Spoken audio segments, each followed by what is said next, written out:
Bien, la clase 5, titulada Infraestructura Verde, va a versar o va a tratar principalmente sobre este trabajo de un investigador chileno de la Facultad de Arquitectura de la Chile, que se llama Alexis Vázquez, excelente académico joven, que nos trae estas teorías que están un poquito más desarrolladas afuera, pero Alexis en sus trabajos académicos y primero como estudiante y luego como académico y como doctorando y todos sus temas han girado en torno a este tema, y lo trae y se ha vuelto muy importante en Chile. En la aplicación de políticas públicas se han generado muchos seminarios en torno a este tema, que justamente nace de la inquietud de un estudiante hace bastantes años, que hoy día ya es un investigador. Eh, este tema nace justamente de la posibilidad de generar o de la posibilidad de pensar en las áreas verdes de la ciudad, no como unos elementos aislados que deben estar en la ciudad porque son más bonitas o porque nos da un poquito de sombra, ¿cierto? Lo típico que la vegetación en la ciudad, el material vegetal es pensado como una cuestión de unidad, ¿cierto? Un parque, una plaza por allá, unos árboles uno a uno en la calle. Y surge acá la pregunta es, ¿por qué no pensamos estas áreas verdes como una red? Estuvimos hablando antes justamente de infraestructura, redes, por eso se llama infraestructura verde, servicio ecosistémico y sus aportes para enfrentar el cambio climático. Y es justamente esta idea de por qué no pensamos las áreas verdes de una ciudad no como cuestiones puntuales, sino que como una red. Y por lo tanto, si es una red, también termina siendo una infraestructura de la ciudad. Igual de necesaria que el agua potable, que el alcantarillado y que las otras redes que hemos estado revisando. Estas son las planificaciones, ¿cierto? Justamente de cómo transformar un contexto urbano natural que justamente de estos elementos a nivel puntual, ¿cierto? Los ríos son un poquito más lo que le da un poquito más de linealidad, pero finalmente son elementos puntuales, en elementos tipo red, en nuevas configuraciones de la infraestructura verde, ya sea a nivel metropolitano, que nos va a permitir, por ejemplo, llevar si es que rescatamos todos estos elementos naturales que existen en la ciudad, pero que están, sobre todo, la mayoría están sin cuidar o sin considerarlos como elementos que son parte del circuito, del sistema de infraestructura verde, terminan siendo como elementos aislados y esto puede ser tanto a nivel regional como a nivel barrial. Si vemos acá también hay un ejemplo de un barrio o de una comuna que también tiene su propio sistema, esto puede ser incluso fractal, ¿cierto? Hay un macrosistema a nivel regional, un mesosistema a nivel comunal, incluso un microsistema a nivel barrial de estas infraestructuras de tipo red. Entonces, este paper nos va a decir cuáles son estos elementos que normalmente están o que no son considerados parte del sistema, y aparecen también de nuevo en distintas escalas. Yo justamente les comentaba eso previamente. En la escala barrial nos encontramos con las calles arboladas, pero también podemos encontrar, por ejemplo, techos y paredes verdes, que es un elemento que en verdad poco se considera como una política pública que permita generar una infraestructura o una red. Las plazas de barrio, los jardines privados, los estanques, los arroyos, derechos de paso, la ciclovía, las vías peatonales, los cementerios, las pistas deportivas, pequeños bosques, áreas de juego, quebradas, todos son elementos que pudiesen aportar, pero normalmente están destinados a otras cosas. Por ejemplo, las quebradas en general son en muchas ciudades y en muchos barrios de Chile son basurales, no están integrados, y si son basurales, en verdad, desde una mirada morfológica, son una quebrada, pero no están integrados como quebrada al sistema de infraestructura verde. O al mismo tiempo los patios privados, por ejemplo, o los jardines privados, si están todos pavimentados y no hay arborización, no hay pasto, o no hay estacionamientos, por ejemplo, con cierto tipo de pavimentos que permitan el drenaje, tampoco son parte de la red de infraestructura verde. Y esto se puede generar a través de políticas públicas que generen que estos elementos se vayan transformando en parte de la red. A la escala ciudadana nos encontramos ya con los ríos, las llanuras de inundación. Nuevamente, los ríos en general o están secos por distintos motivos, sobre todo de tipo productivo, o son basurales o están abandonados y no son considerados parte de la red. salvo en algunas ciudades de Chile sobre todo. Pero esto ya va siendo como una tendencia mundial, integrar los ríos y sobre todo los bordes de los ríos a justamente la red de áreas verdes. Las lagunas, los frentes de agua continuos, muchas veces también las ciudades le colocan o le dan la espalda a las fuentes de agua y a las frentes de agua, salvo en las ciudades costeras, donde evidentemente ver el mar es un activo. En muchas ciudades los cuerpos de agua son la parte trasera de la ciudad. Esteros, terrenos abandonados, que tampoco evidentemente son considerados parte de la red, sitios mineros en abandono, tierras agrícolas, vertederos, que también pudiesen ser reacondicionados o repensados como parte del sistema de infraestructura verde. Y al nivel regional, ya nos encontramos con las áreas silvestres protegidas, los parques nacionales, los bordes costeros y las playas, senderos estratégicos y de larga distancia, bosques, redes de carreteras. Eh, Otra cosa que normalmente está desaprovechada, ¿cierto? Tenemos redes de carreteras gigantescas, donde básicamente no hay ninguna otra condición para la gente que construye y que mantiene esas carreteras que un pavimento. Cuando pudiésemos, en verdad, no es tan difícil pensar que las carreteras pudiesen ser también, por su linealidad y porque son infraestructuras construidas por los humanos y las humanas, eh, en elementos que pudiesen dar continuidad a esta red interregionalmente. Cinturones verdes, tierras agrícolas, canales, campos abiertos, cordones montañosos, fallas geológicas, lagos, etc. Son todos elementos, algunos evidentemente son parte de la red porque son, o sea, las calles arboladas son parte de la red porque ya están acondicionadas así, pero hay un montón de otros elementos que hoy día están absolutamente desaprovechados como elementos lineales que permiten cierta continuidad, desaprovechados en el sentido de poderlos integrar a una red de áreas verdes o de infraestructura verde.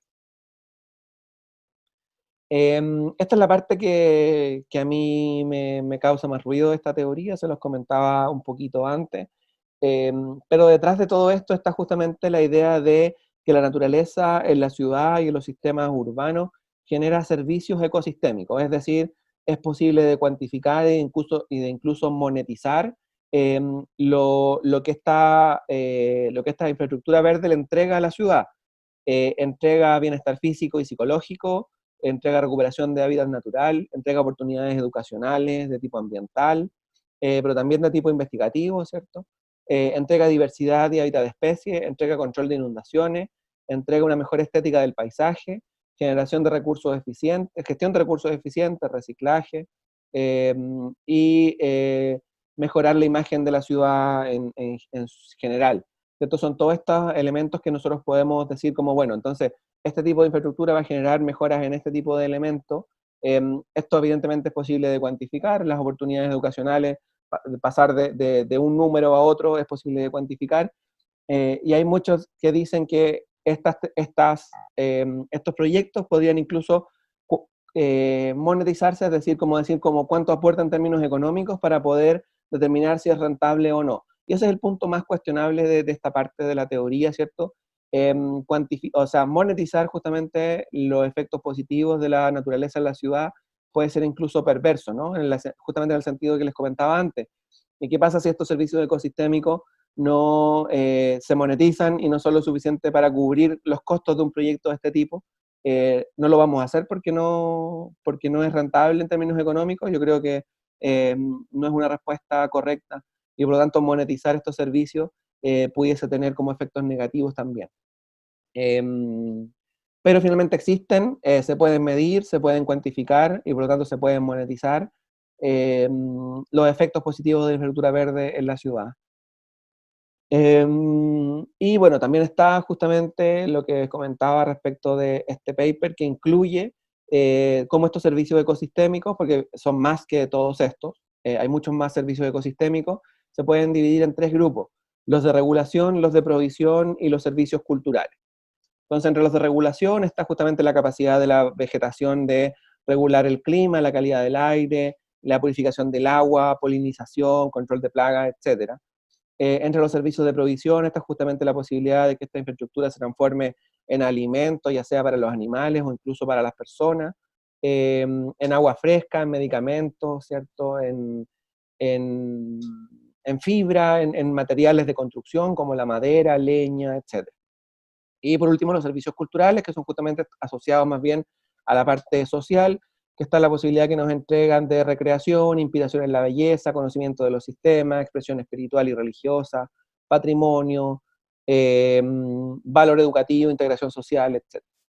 Entonces, hay, evidentemente, no, esos son algunos ejemplos, pero esta es como la lista completa de todos los servicios ecosistémicos que puede traer la infraestructura verde a la ciudad. Y finalmente, detrás de todo esto está justamente las estrategias o las posibilidades que tenemos, ¿cierto? Las soluciones que tenemos que encontrar en el corto plazo para un problema global que está en aumento permanente, que es justamente el cambio climático y los cambios o la desregulación en términos de temperatura, donde el área o la masa vegetal tiene mucho que aportar, ¿cierto? Por todos estos servicios ecosistémicos, muchos de ellos se pueden transformar en estrategias de mitigación del cambio climático, por lo menos a nivel local. Entonces se proponen en este paper justamente dos posibles o dos ámbitos, dos grandes campos donde estos servicios ecosistémicos se transforman en aportes al cambio climático. A nivel de mitigación, nos encontramos con que este material vegetal secuestra carbono, promociona viajes sustentables, reduce el uso de energía para la calefacción y enfriamiento, provisiona energía renovable, provisiona materiales de construcción menos intensivos en términos de energía, produce alimentos próximos a los destinos de consumo, etc. Son como a nivel de mitigación. Y a nivel de adaptación, nos encontramos con la mitigación de los efectos de islas de calor urbana, el almacenamiento de agua en el subsuelo, la reducción de la erosión del suelo, el fortalecimiento de la resiliencia del ecosistema y el control de desbordes de ríos y marejadas, ¿cierto? Entonces, todas estas son formas de mitigar y de adaptarse al cambio climático que justamente son gracias a la infraestructura verde. Y esta clase se complementa con un documento que es un librillo bastante sencillo de hojear y de mirar y de leer las partes que les puedan interesar, que está incluida en la página de la clase, que es justamente esta estrategia que surge en torno a estos trabajos académicos que se llama Santiago Plus, Santiago Más, Sistema de Infraestructura Verde, Reconectando Naturaleza y Ciudad, que justamente es este plan para Santiago, que se basa en principio en la recuperación de la ribera del río Mapocho y también de otros cuerpos de agua, para empezar a reconectar y a reconfigurar esta infraestructura verde, que en el caso de Santiago está bastante deteriorada y escondida detrás de elementos que en verdad aportan bastante poco a la ciudad, como son las carreteras y como son las últimas infraestructuras que hemos construido en torno a el desarrollo de la ciudad, sobre todo en su etapa de expansión desde hace alrededor de 40 años. Entonces aquí queda el proyecto, los principales elementos ya se los comenté. Este es el documento que les comentaba, es bastante interesante, bastante didáctico de revisar, habla un poco de cosas similares a lo que estuvimos revisando en la clase, pero también muestra otros ejemplos y, por ejemplo, el Plan Verde de Coronel 2050, que Coronel es una comuna más pequeña que evidentemente que la región metropolitana, es la octava región, que desarrolla un plan a nivel comunal y que es lo que intenta replicarse en otras regiones y en Santiago a nivel regional.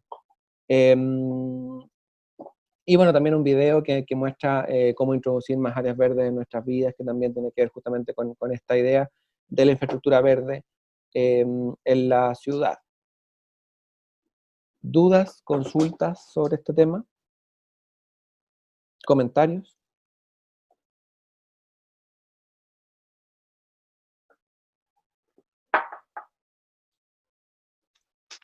Profe, ¿usted piensa que entonces es necesaria una red verde, digamos, mayor por lo menos en Santiago?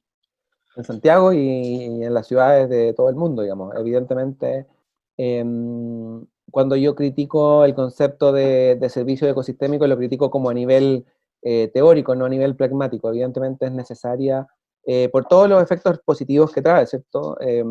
Los mencionamos a nivel de servicios ecosistémicos, pero también en cuanto aportan al cambio climático, creo que son absolutamente necesarios que empecemos a ponerle seriedad a este tipo de elementos en la ciudad. Seriedad en el sentido de que esto ha sido parte de los objetivos de las políticas públicas hace 100 años, pero terminan siendo siempre como las cosas anecdóticas que después nunca terminan por hacerse, ¿cierto?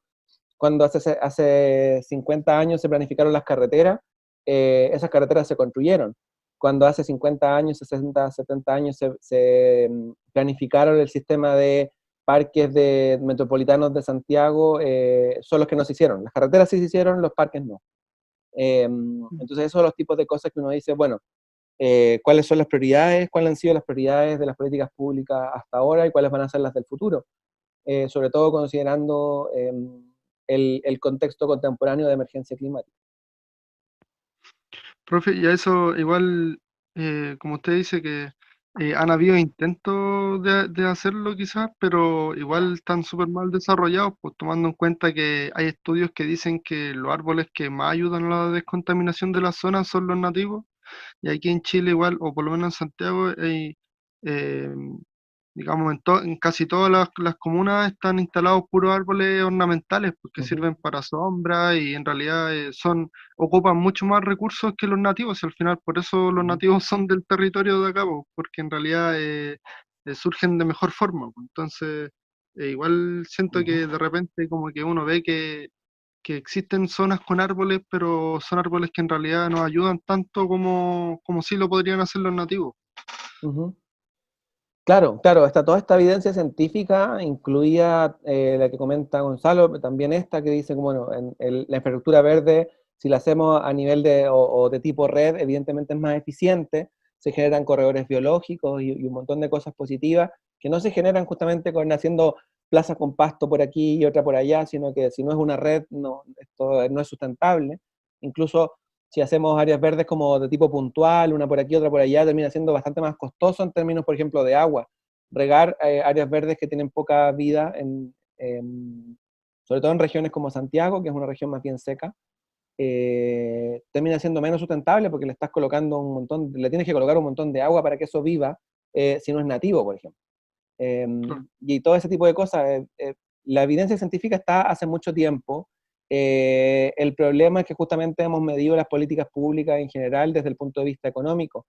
La teoría de servicios ecosistémicos justamente trata de insertar a la naturaleza dentro de esa lógica económica, con la idea de decir como, bueno, pero si hacemos todo esto, esto también es rentable económicamente, porque disminuye el efecto del cambio climático y un montón de cosas que son medibles y que son, por lo tanto, este proyecto también son rentables.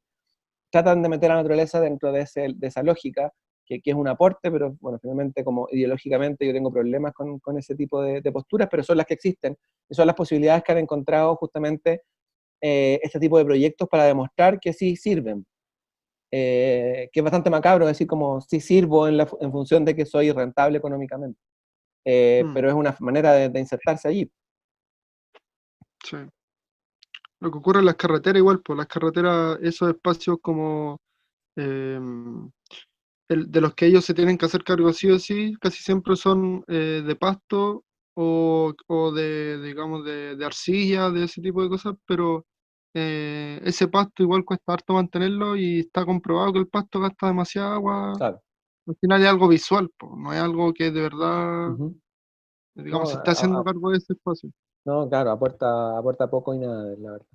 Em, Eso, bueno, más comentarios, preguntas.